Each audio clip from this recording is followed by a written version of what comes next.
fianchetto because his bishop was locked behind his own pawns.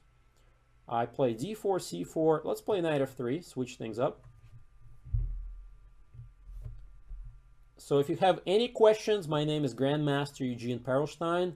My show is Boston Brawl, Boston Blitz Brawl, and I am happy to answer all your questions. This move, okay, I'm gonna play g3. Interesting question. Do you think there is more value in mastering tactics before putting effort in learning theory? Very good question. It looks like a lot of my opponents keep blundering left and right because they did not master tactics. They probably don't have my app, Chess Genie, or they haven't solved any tactical puzzles on chess.com. And yes, without tactics, your strategy will fail. Strategy, right, is kind of long-term. Tactic is short-term. If you can't see piece hanging in one move, it's kind of useless to plan 2-3 moves in advance. I mean, some tactics are 2-3 movers as well, sometimes even more. But if you can't see even a couple moves ahead, what good is it, right, to learn strategy?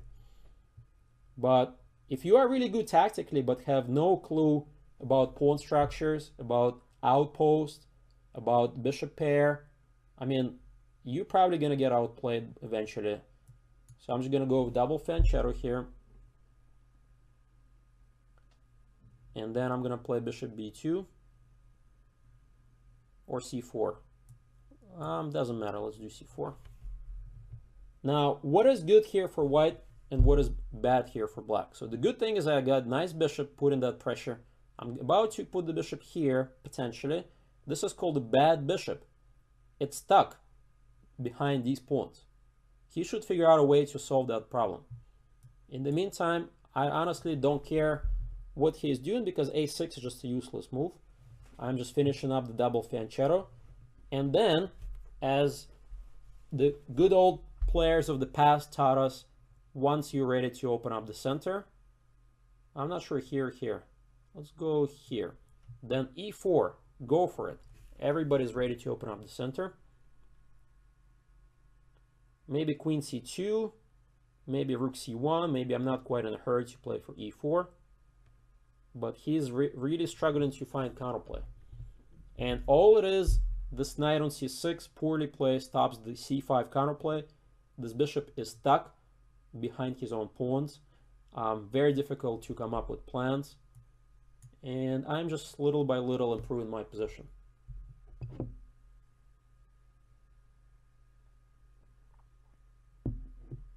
So if you have any questions chess-wise whatsoever, please feel free to ask them. I would be happy to answer them as quickly as I can.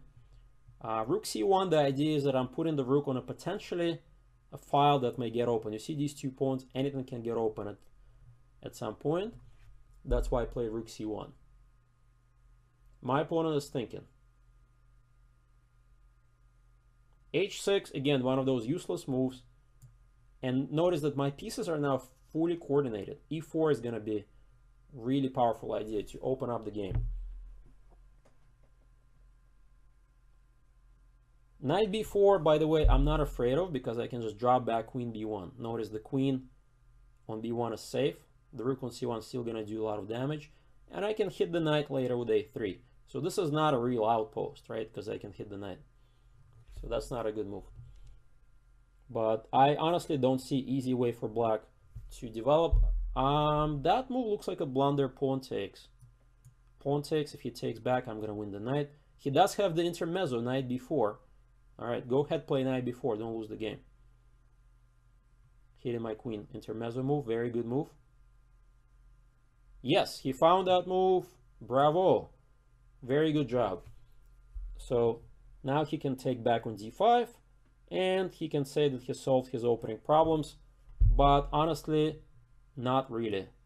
Not really, because now this is a juicy outpost for my knight. The bishop is now alive and kicking. Bishop b7 he has to play. And then I'm going to get the bishop pair with knight c6 probably. I can't think of anything else besides bishop b7. That move kind of surprised me. That move did surprise me, actually. And what, may I ask a question if I'm gonna attack the queen? Where is the lady gonna go? Because remember, queen b4, a3, she could get trapped. That's not very safe.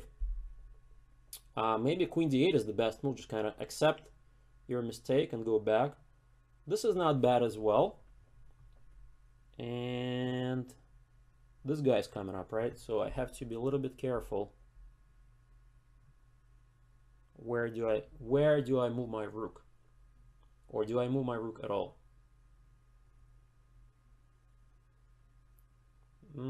Interesting decision here. This rook is kind of loose. Let's go here. Knight c6 maybe is my idea. All right, well, I said it. So that was a juicy square to begin with.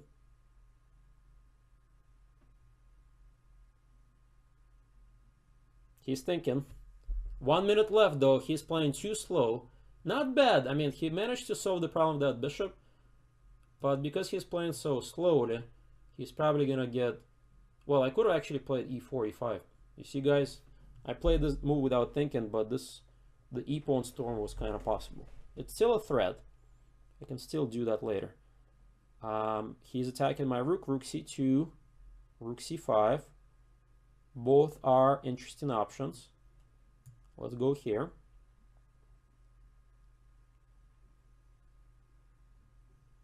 All right, here comes the e-storm, the pawn, e4, e5. So I think he's in trouble at least. So you see, I managed to get the bishops on the nice diagonals. I got the c-file, and I've got the center. This is a textbook example of strategic domination. The tactics did not happen in this game until move 20 or so, right? Notice that. So this was a good example where strategy helped me get a big advantage, and then tactics was a way for me to finish him off. So now just everything falls apart. Everything falls apart. Everything falls apart.